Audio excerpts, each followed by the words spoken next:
comecinho de 2016 havia uma grande expectativa para o mercado de bovinos aqui do Brasil, preços em alta logo no início do ano, e depois isso acabou frustrando um pouco. Então eu queria que a gente dividisse o ano, primeira metade e a segunda metade. Os primeiros meses foram muito positivos, né? Foram positivos, apesar de a gente ter trabalhado com um cenário difícil para a reposição, então os custos com a reposição estavam muito elevados, mas ainda havia margem, especialmente quando se considerava o mercado futuro.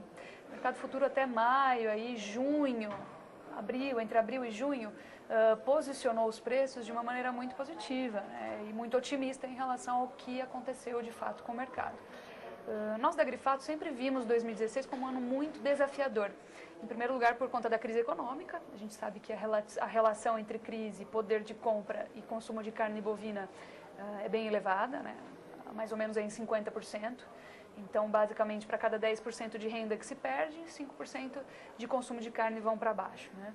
Então, isso era um problema com o qual a gente sabia que teria que lidar, mas a questão é que nós não esperávamos que a crise fosse tão contundente quanto foi, não sabíamos o limite dela, é muito difícil, né? Uma crise sem precedentes, então não sabíamos até onde iria e achávamos que seria um pouco mais branda. Em segundo lugar, outra dificuldade, que é o fato de o ciclo pecuário estar começando, estava aquecendo os motores para apertar a virada de chave, né? Para virar a chave. Então, basicamente, nós retivemos fêmeas no rebanho bovino acima da média desde 2013, então já eram 2, 3 anos aí de retenção de fêmeas. O rebanho bovino, assim como o ser humano, ele cresce em progressão geométrica, né? Uma fêmea que produz um bezerro no primeiro ano vai produzir também no segundo ano. Metade dessa produção vira fêmea, que daqui a pouco está produzindo bezerro aí também. Então nós tínhamos esse desafio. Na verdade, para a gente o ciclo pecuário já tinha virado a chave, a única diferença é que ele ainda não tinha mostrado os seus efeitos sobre os preços. E definitivamente começou a mostrar. E outra questão é que a gente esperava mais das exportações. Esperávamos que as exportações enxugassem mais, né, e que o câmbio desse aí um retorno um pouco melhor para os frigoríficos. Mas já vivenciávamos aí uma crise observada desde 2015 com o fechamento de plantas frigoríficas em resposta à queda do consumo. Então, 2015 teve um ajuste produtivo muito intenso. Na contabilidade da Agrifato foram 48 plantas fechadas e paralisadas durante o ano, um movimento aí relativamente... Foi um movimento generalizado, né? Ou seja, vamos diminuir a produção. Está dando menos prejuízo manter a planta fechada do que operando com a carne nesses preços. Por quê? O boi ainda estava relativamente caro e a carne não estava conseguindo ser escoada aí na medida correta. 2016, esse processo continuou. Então, esse ajuste produtivo, ele precisou continuar sendo feito, porque o consumo continuou indo para baixo. Não foi só em 2015 que ele veio para baixo, 2016 também. Então, a solução foi fechar mais algumas plantas, mas o movimento não foi tão intenso, não chegou aos pés de 2015. E a segunda medida foi diminuir os abates nas plantas abertas. Então, plantas com capacidade de 1.200, 1.500 cabeças abatendo 500, 300, né, jogando a produção para baixo e segurando assim os preços pecuários. Então, a expectativa de que a gente teria uma entre-safra com preços maiores do que a safra, ela vinha em linha com a sazonalidade. E nós, no nosso ver, a sazonalidade deve ser sempre respeitada. Segundo semestre, preços mais altos do que o primeiro. Mas a gente tem aí uma crise financeira, econômica, que vem junto com esse cenário. Então, primeiro semestre a gente teve possibilidade de fechar preços aí no mercado futuro para o segundo semestre em até R$ 167 por arroba. Pouca gente consegue aproveitar esses preços mais altos, pico de preço, é muito difícil acertar o olho da mosca, mas uma boa gama aí de pessoas conseguiu fechar negócio acima de 160, que já se mostrou muito proveitoso, considerando que nós estamos fechando o ano abaixo de 150, com uma média em São Paulo de 149,50, mais ou menos. Então, mercado muito difícil. E nós observamos aí que foi realmente abaixo do que se esperava. Esperava-se até que o mercado batesse 170. E nós Agrifato, acreditamos que isso poderia acontecer. Não por esses motivos deixamos de aproveitar oportunidades que apareceram, né? E isso não se consolidou. Então foi um ano muito difícil, mas, por outro lado, nós tivemos aí Como o ciclo pecuário está virando, nós tivemos um ajuste do preço de reposição.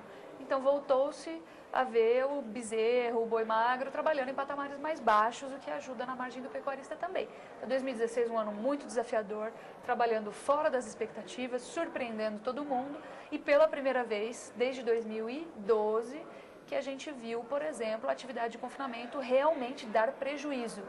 Então, o mercado futuro, esse ano, ele mostrou como ele é importante, né? O termo, a negociação antecipada, ela se mostrou muito importante em 2016. Não porque, nossa, eu poderia ter aproveitado uma margem melhor, mas não, definitivamente eu poderia não ter transformado a minha margem positiva em prejuízo. Então, isso não acontecia desde 2013, por isso eu acho importante a gente olhar para o retrovisor, estudar o passado e lembrar que isso acontece. Tem anos em que a gente realmente toma prejuízo. Esse foi um desses anos, muito desafiador, mas a gente tem que olhar sempre com bons olhos, a gente olha como um ano de lição, para aprender e olhar para trás, lembrando o que aconteceu e poder colocar em um horizonte mais positivo para frente. Foi justamente em julho que o preço começou a cair e foi quando o consumo diminuiu ainda mais e as exportações, que era a grande expectativa do setor produtivo, também começaram a cair, né? O volume exportado desde julho começou a baixar muito. A exportação foi uma frustração mesmo esse ano? Foi uma frustração. As exportações, a gente pensou aí que as exportações pudessem ter uma representatividade maior, inclusive projetamos isso para 2016. Pensamos que poderiam chegar aí até a 23, 24, 25% do total produzido, mas não chegou a isso. A gente ainda precisa finalizar o ano, terminar dezembro, mas a gente já sabe que veio abaixo das expectativas, não ajudou a enxugar o excedente. Então, conforme o consumo foi se deprimindo cada vez mais ao longo do ano, as exportações não enxugaram esse excedente, os frigoríficos também tiveram que afunilar a sua produção para não deixar o mercado inundado de carne e piorar ainda mais a situação.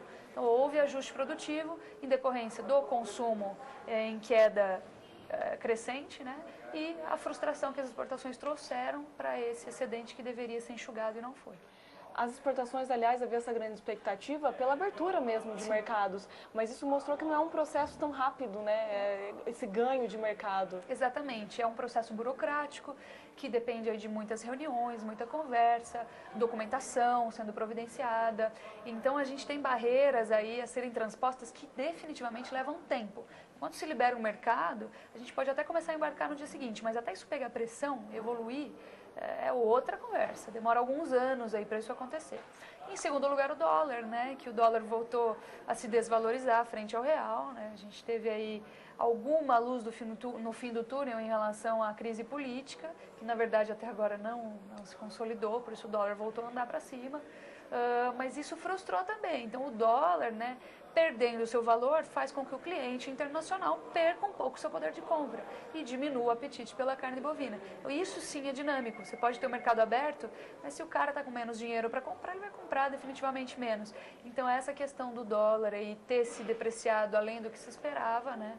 Então saiu no ano de 2015 basicamente de 4,25 para a gente atingir R$1 a menos, 3,25, 3,20. Então uma boa desvalorização, né? E que trouxe suas consequências em relação ao volume exportado.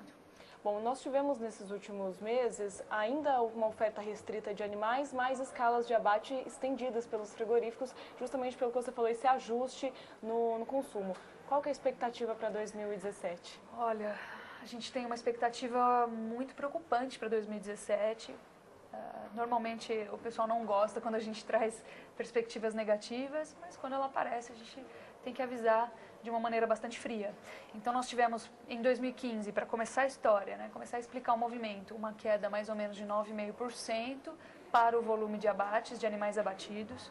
Esses animais não somem simplesmente do mapa de um ano para o outro, então uma queda de quase 10%, ela tem representatividade e esses animais ficam estocados aí em algum lugar no Brasil, perdidos aí no meio do pasto. Em 2016, a gente achou que uma parte desse abate fosse ser recuperada, que o abate de 10% de queda fosse subir mais ou menos aí uns 2, 3% em 2016. O que aconteceu foi, na verdade, o contrário. Então, nós estamos projetando, precisamos ainda esperar acabar o ano, mas estamos projetando para 2016 uma queda de 1,5% até 2% do volume de animais abatidos. Novamente, resultado, reflexo da queda do consumo de carne no Brasil. Nosso principal mercado é o interno. Então, a queda do consumo de carne bovina tem seus efeitos, obviamente, sobre os abates bovinos, e isso veio acontecer. O que acontece? Nós partimos aí de um rebanho estimado em 2015 de 215 milhões de cabeças para um rebanho em 2016 de mais ou menos 218 milhões de cabeças. Ou seja, nós estamos segurando esses animais em estoque dentro do rebanho. Então, esses animais estão sendo acumulados, o preço não está na condição que eu queria, deixa para o ano que vem, deixa no pasto. O animal perde dinheiro, eu não sinto imediatamente no meu bolso, né? Ele fica ali na pastagem, eu ainda não estou precisando fazer caixa, deixa para o ano que vem. Questão que eu vou criando um estoque maior, né? E junto com isso, eu segurei as fêmeas no rebanho desde 2013. Então, além de eu segurar animais em estoque, né, eu tenho uma capacidade de produção de bezerros maior, porque eu tenho mais fêmeas no rebanho. Isso é um problema que vai aí se sobrepor à questão do estoque, então o risco de aparecer oferta em 2017 é muito grande, né? E mesmo que os frigoríficos continuem com um ajuste produtivo, tem muito animal para ser oferecido. E como deu prejuízo em 2016 para algumas operações, outras o produtor ainda não percebeu que deu prejuízo, no ano que vem vai dar de novo, ele vai começar a sentir. E aí a necessidade já não é de margem ou de aliviar as pastagens, a necessidade é fazer caixa para pagar as contas. Então 2017 começa a acender uma luz que já não é mais amarela, é vermelha. 2017 é extremamente preocupante. Qual a solução? Primeiro, aumentar a eficiência na propriedade, né? Já adiantando uma possível, te atropelando um pouco, Rafa. A gente tem uma solução aí de antecipar o abate desses animais para diminuir o custo deles dentro da propriedade. E uma segunda oportunidade que é olhar o mercado futuro. O mercado futuro está legal? Não está legal. Nós estamos falando aí de R$10 abaixo para o mercado futuro em relação ao que a gente observou agora em 2016. Mas dá possibilidade de margem? Sim. A reposição caiu, me ajudou um pouquinho, o milho caiu, ajudou um pouquinho. Beleza, vamos aproveitar, porque 2017 é um ano de risco altíssimo. Minha previsão pode se frustrar, sim, mas eu estou me garantindo. Estou garantindo que eu continuo trabalhando com margem no mercado. Você acha então que o RED pode ser uma boa saída, apesar de não ser a mais rentável, a mais atrativa, pode ainda ser uma saída segura para o pecuarista? Positivo. Em anos de incerteza ou de expectativa muito forte de queda, de um ano muito complicado, se a gente tiver margem e conseguir garantir antecipadamente um negócio que ainda te dá rentabilidade, você está vários passos à frente de quem não conseguir fazer isso e, de fato, essa pessoa se deparar com um mercado negativo. É muito arriscado. Então, certamente, o RED ele é uma alternativa, pode não estar nos melhores patamares, mas é uma questão de sobrevivência, ao nosso ver, para 2017. Né? E, claro, para você saber se tem margem ou não, custo de produção, sempre a lição de casa. Isso deveria ter sido feito para ontem, né? Cada vez mais tem sido feito, mas a gente ainda sabe que a grande maioria dos produtores não sabe na ponta do lápis quanto custa a sua arroba, qual que é o seu nível de eficiência, quais são os indicadores zootécnicos da sua propriedade, para ter um benchmarking, para ter um parâmetro de comparação e tentar melhorar a partir daí. Então isso é muito importante, criar métricas na propriedade para se medir aí o resultado, né, e se medir em que patamar nós estamos dentro da propriedade para conseguir evoluir e trabalhar com esse mercado extremamente difícil. Esse ano de 2017 estamos prevendo um mercado extremamente difícil. Ok, muito obrigada pela sua vinda aqui, Lígia. Bom trabalho em 2017, vai ter muito trabalho, a gente ainda vai conversar bastante. Amém, obrigada. Bom, você acabou de ouvir a entrevista com a Lígia Pimentel, sócia-diretora da Agrifato. Voltamos ao programa.